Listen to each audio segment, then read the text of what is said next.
Italian Wine Podcast. Cin Cin with Italian wine people.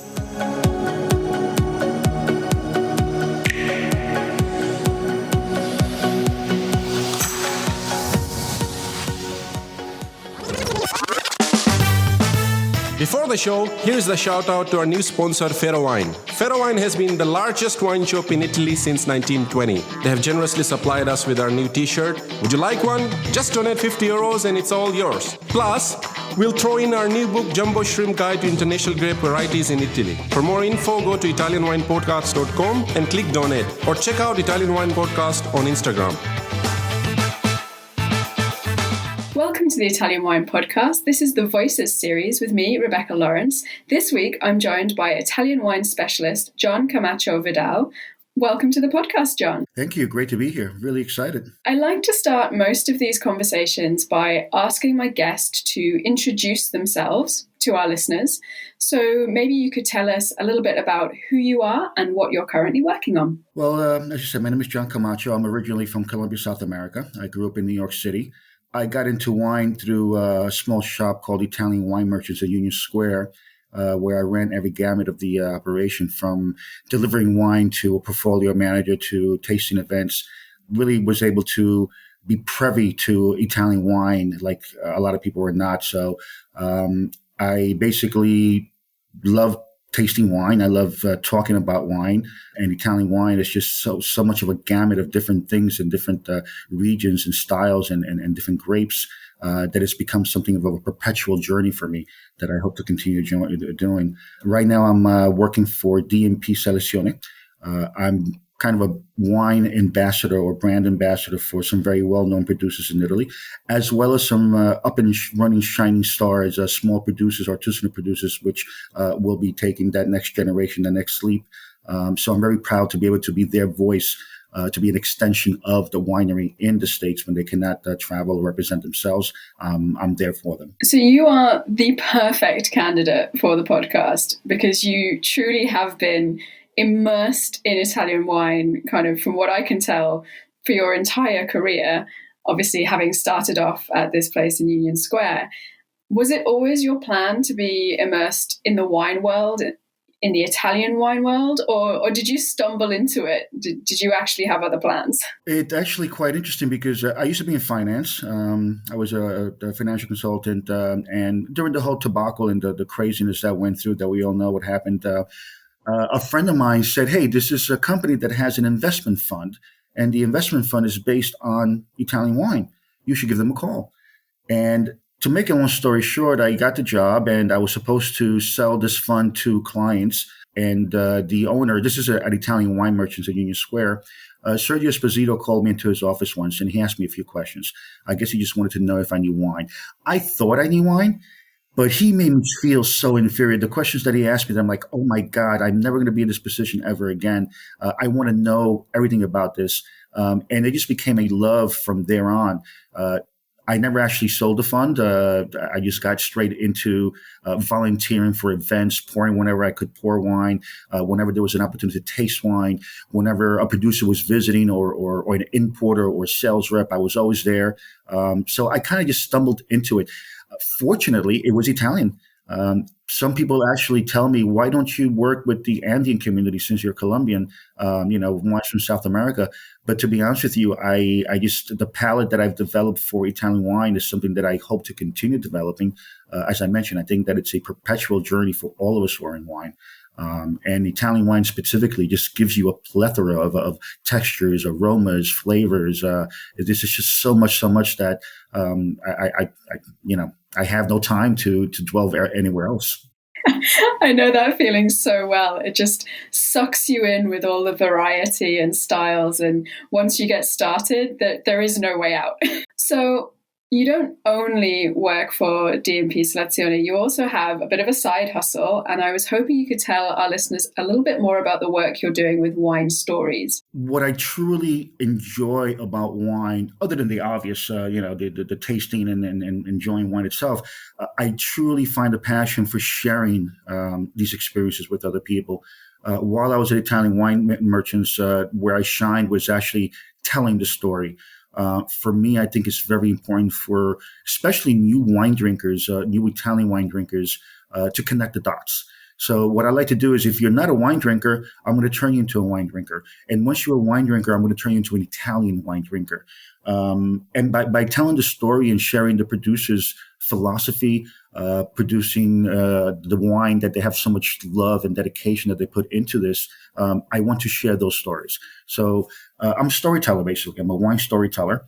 And it all goes hand in hand because as I am an ambassador for some of the producers, I'm doing the same thing that I love to do is share their story, get that message out there so that when somebody is having that glass of wine, they're able to say to themselves, wow, I remember that story I heard about the gentleman who inherited this particular vineyard from his great-great-great-grandfather and found that there was this little obscure varietal, and now he's bringing it back to life, and I'm actually having a piece of this. So what I try to do through wine stories is exactly that, share the story and share the Italian wine gospel, so to speak, if that makes sense.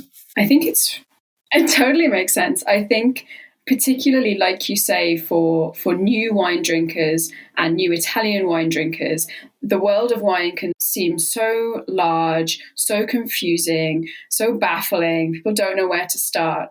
But actually, it's a really human world.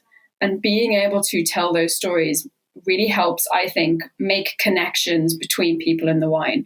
It's not just about pouring a wine and drinking the wine from the glass. There's all the stuff that happened before the wine got to your glass that is so important for people.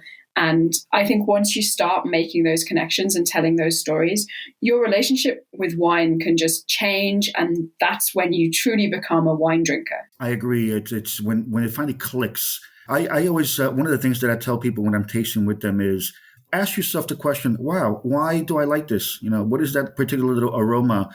As we all know that taste is a chemical reaction that stirs up a memory. So subconsciously, subliminally, if you smell, I don't know, if you grew up in a peach orchard and there's a peach tone in that wine, it's going to transport you there. So I always tell people, ask yourself, why do I like this? And then start doing the research. I think that's part of the battle there, just, to be conscious, to ask yourself that question and not just simply, gulp it down, be aware of what you're drinking. That's so true. And actually, that's just made me realize that one of the grapes and the wines that I really love are the Sangioveses from Tuscany, because they have this lovely sort of dried herbal rosemary note. And rosemary for me is the smell of Tuscany. There's rosemary growing everywhere, also in Umbria. It's everywhere, and it really defines that kind of central part of Italy for me. And that is so inherently connected with my story with the wine. So yeah, thinking about it in those terms and saying, why is it that you like this particular aroma or flavor in a wine is such a great way to connect with someone when they're trying something. Absolutely. And as a storyteller, that's what I try to do. I try to get people to make those connections, make the correlation. And again, more importantly, to get them to ask themselves that question. The next step is, okay, now I love this producer. Why do I love this producer? What style of wine is it? What region is it from? How is he making his wine and the techniques that he's using. So it's planting the seed and watching that grow. And the best thing is when you have people look for me in social media and they say, hey, thank you very much. I remember you introduced me to this particular wine. And now they're actually teaching me about the producer or teaching me about the region, which is ultimately what I think we all want to do, create ambassadors of ourselves. That's so great. So you brought up producers, and I did want to talk about how you select the producers that you want to showcase during your tastings. Is it client-led, or are you able to select those that maybe you feel need a little bit more attention, or maybe are particularly shining with their wines, or maybe you've just had a particular aha moment with their wines? What's the selection process like for you? Honestly, I think it's a combination of all the above. First of all, for me, I have to be sincere to the wine and sincere to the winemaker. We all have to pay the bills, and there's a business aspect that goes along with wine. We all know that, but I have to be sincere to the producer that I'm going to represent.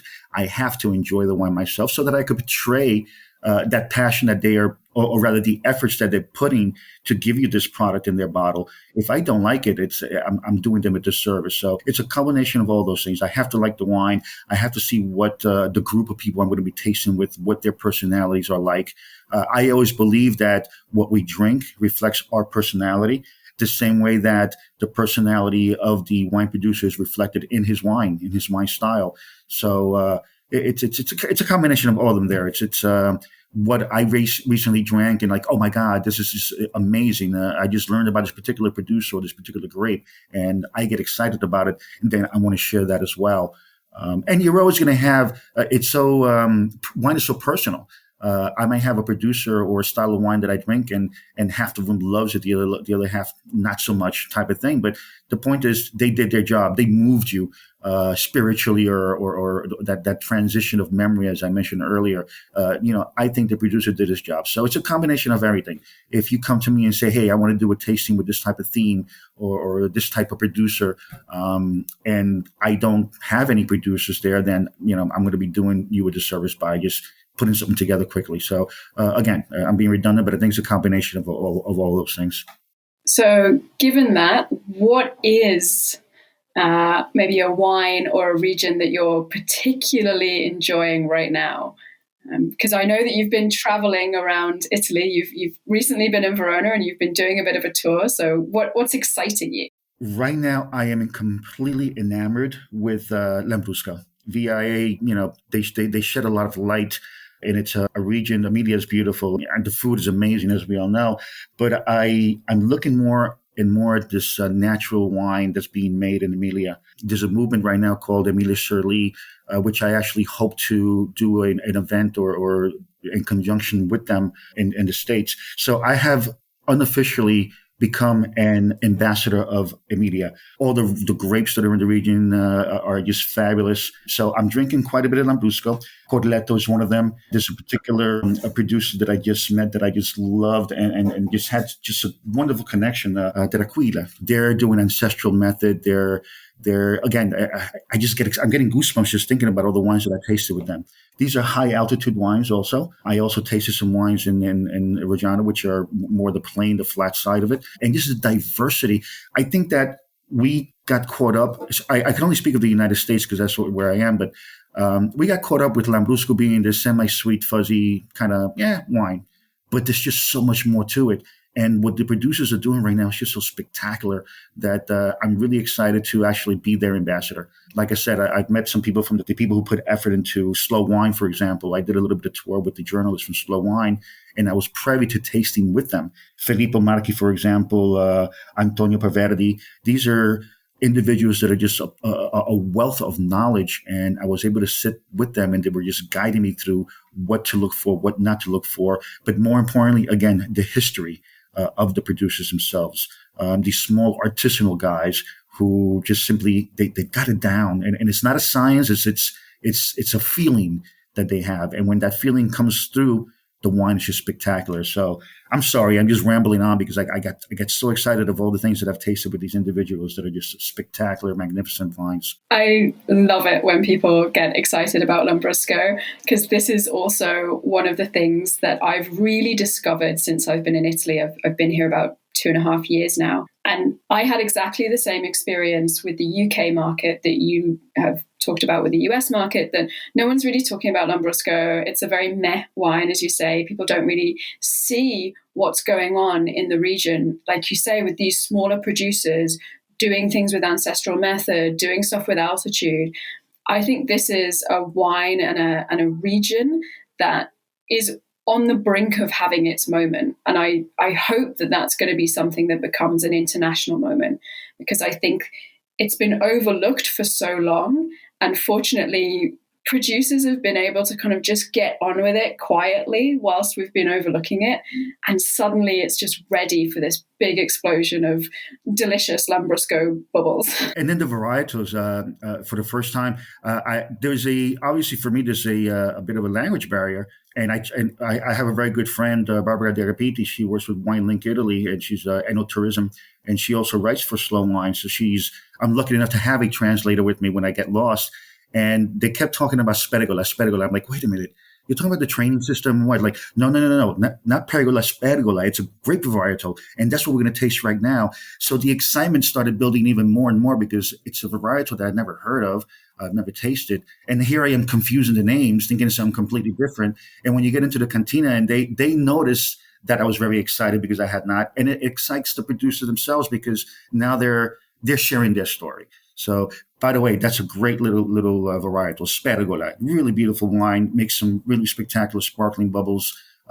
Just elegance all throughout. It's just amazing. I didn't actually think that there were it was possible for there to be adding more and more grape varieties in the Italian kind of cabinet of varietals. I think they have 598 registered at the moment, and you've been through the VIA program. You know how hard it is to select the grape varieties that are going to be focused on in the Vinitaly International Academy, and this is completely new. So I feel like we need to talk to the faculty and get them on the case. Oh, absolutely. By the way, that's that for our listeners, that is what makes Italian wine so spectacular. The fact that here are, 15, almost 20 years later, drinking different types of Italian wines, and all of a sudden, hey, there's a new one.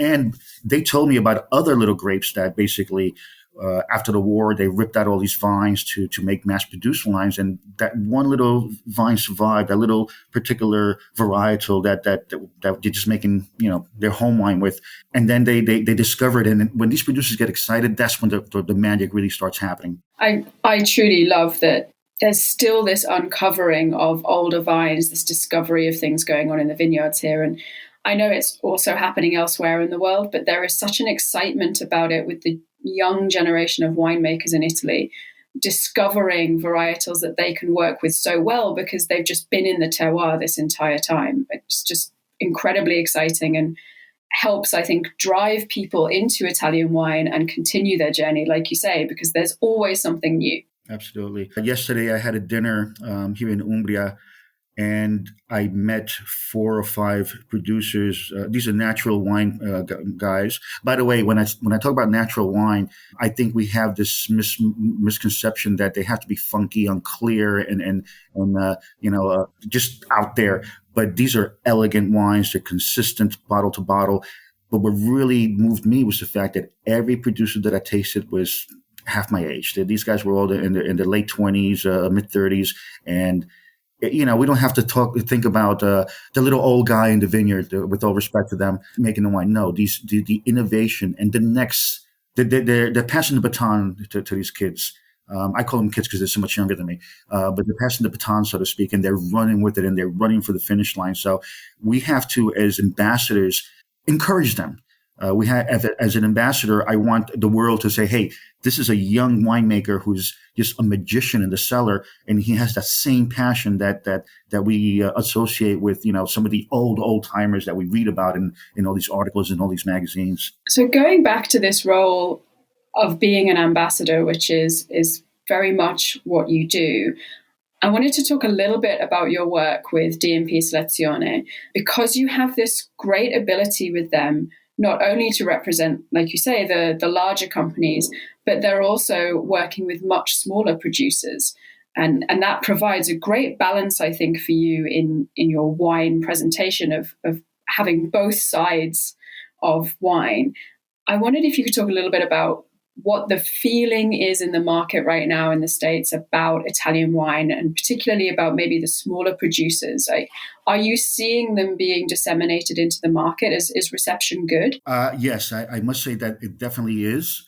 I think that it's our duty. Well, it's my job, basically to get to that point. But there's a lot of appetite, I guess. The new generation, for example, there's a producer out of Valtellina. There's a couple of producers out there, and what's happened in Valtellina, for example, is spectacular, because I had somebody approach me one time during the tasting with this producer. I'll mention the names, Sandofai and Di Rupi, 2 guys that I work with that I really enjoy them, and it's Nebbiolo.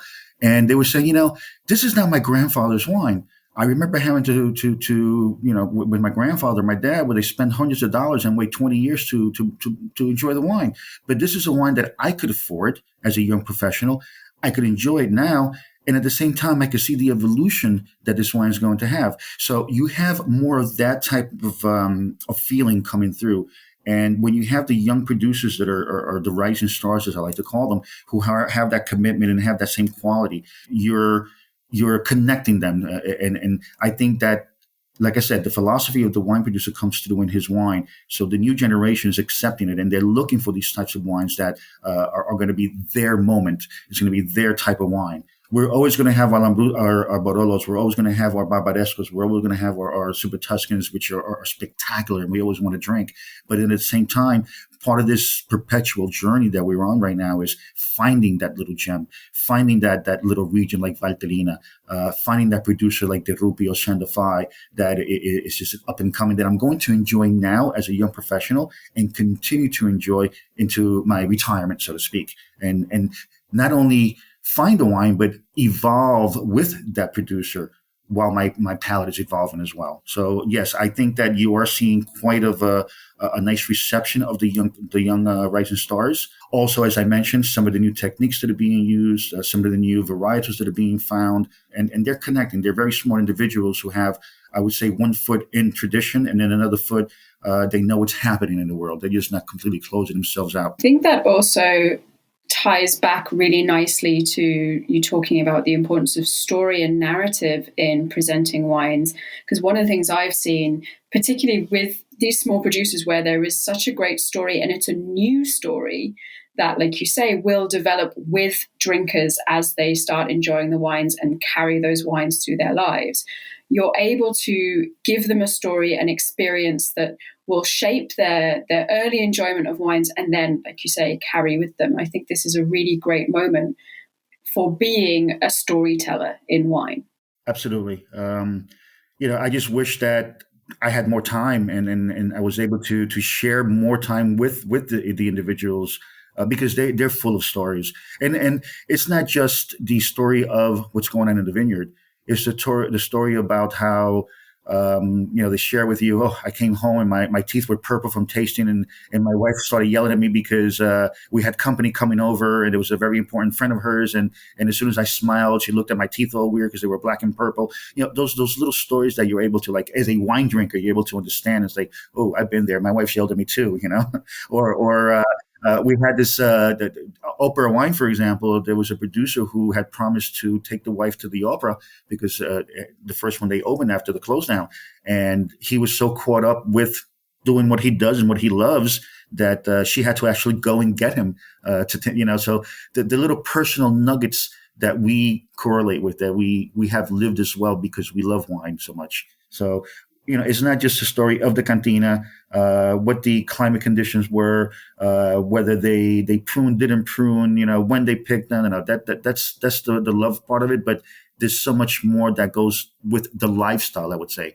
It's really their way of life. Absolutely. I love the story of coming back with purple teeth. It reminds me of the first time my husband joined me on a professional trip to go tasting, and I said, do you want to come and taste? And he was like, yeah, okay. And I think he had this vision of these tastings and like how easy it is, and it's just a jaunt to drink some wine. And we did Benvenuto Brunello. And obviously this is hundreds of high acid, high tannin, difficult to taste wines. And we got, I think, 20 wines in, and he was like, how long do we have to do this? And I was like, well, we've got at least another 150 that I want to taste. And he was like, oh, okay. I might go and get a beer. And it's like, yeah, there's so much in the wine world that you can tell stories about. I'm fortunate because my wife, she accompanied me on a trip, and we started we started the tour rather at 10 a.m. You see the vineyards, you go around, and then you start talking, you get into it, and then finally you start tasting. And by around 9 p.m., I'm like, oh my God, where's Martha? Where's she? And then I turned around and she's just having a great time behind me with the producer's wife. They're drinking and talking things. And like, so I'm very fortunate in that sense that she likes to tag along and drink along with me. So I'm very lucky. Yeah, it's nice to have an understanding spouse who can join you on your wine journey. I have to say, he's been to a lot more tasting since, and he's becoming a bit of a pro. So speaking about the perpetual journey and the story, what's next for you? Where are you headed next in your professional Italian wine journey? So I just relocated to Miami. I've been there for 2 months now. It's been a transition. Being Latino, I do want to try to start spreading the gospel to the Spanish-speaking world. Like I said, I'm enamored right now with the whole Emilia and the Lambrusco movement, the natural wine movement as well. So I've committed myself with these individuals to unofficially be their ambassador. So I'm going to see how it is. I think these wines are perfect for that type of climate. They're dangerous wines because they're so easy to drink and so enjoyable. And, there is alcohol in there, so we have to taste responsibly. But I want to explore and see what's going on in that whole region. And my wife is from Mexico, so I also have been doing a couple of educational tastings in Mexico. So I would like to expand on that as well. And honestly, just wherever the path takes me, wherever people want to taste, and if they invite me to taste with them, I'll be there with them. I love the idea of you being this kind of bridging the gap between maybe Italian wine culture and Latino wine culture. Oh, absolutely. There's the fun, there's the passion. Latinos are very passionate, and as you know, Italians are very passionate. And when you get two passionate people together in a room, it's just magical. It's just a lot of fun and long evenings. And then throw in some spectacular wine, and it's even more fun. So I really want to talk a little bit, because Lambrusco is such a great food wine as well. It has so many applications. Is there a South American, a Colombian food pairing that might work with Lambrusco? Because while I've got you on the line, I'm going to tap you for some great food and wine pairing. Colombian food in general there's not for example, Mexico has a very defined culinary culture just like Italy, from region to region. You'll find different types of foods. I think in general, because you have such high acidity, and because you have the bubble side of it, the frizzante, for example, it cuts through a lot of that fat, it cuts through a lot of that grease. So anything that it's big and full, and then maybe fried foods, just does really, really well. I'm thinking right now, spicy tacos. You get some tacos from Mexico, and pair that with some nice Lambrusco. It's going to have that nice balance, and from the spiciness and a little bit of the residual sugar, if you have one with residual sugar. And then some of the other frizzante wines just do really well because of the refreshing aspect. But nothing really comes to mind other than simply full, heavy, foods, and use the Lambruscos to just cut through that richness. And just refreshes the palate after having a nice full mouth of chicharron, for example, or a nice pork chop, or the suckling pig, which is a lechon, as we call it. It's full with all the meats and the rices and the peas, and then the pieces of pork that are in there. So I just think that the Lambruscos would do really well as far as pairing there, because again, of the richness and being able to refresh the palate at the same time. That's a lovely connection again between the two cultures, because obviously there's a lot of pork products in Emilia. A lot of fat and richness in that cuisine in a completely different way. But it makes real sense to be perfect for those two markets. I'm getting hungry. There was one particular tasting that I was having at Terraquila, and it was the spergola, the sparkling spergola, and everything that kept going through my mind was like, I got to get back to New York. I want some oysters, and I'm going to sneak a bottle of this with me because it's going to do so well with the oysters, So it's just really, they're diverse. So it's not just a Latino. It's just, I think they pair with all types of foods. Because remember, Emilia Romagna is the culinary capital of Italy, if I'm not mistaken. So they got it down right. They have a wine for every palate. They have a wine for every dish. So you can just I will travel. I'll take my Lambrusco with me and travel and explore and see what Latino, what countries and what dishes are going to go pair. So I'll get back to you and report on that. Okay, so we've got another episode lined up, your food and Lambrusco tour of Latino culture. I can't wait. John, thank you so much for joining me on the Italian Wine Podcast today. Whilst you're doing that journey, where can our listeners find you online and on social media? It's John Camacho Vidal is my personal one, and I kind of post because work is work and personal is personal, but when it comes to wine, they all intermingle. And Wine Stories NY. Social media is Wine Stories NY.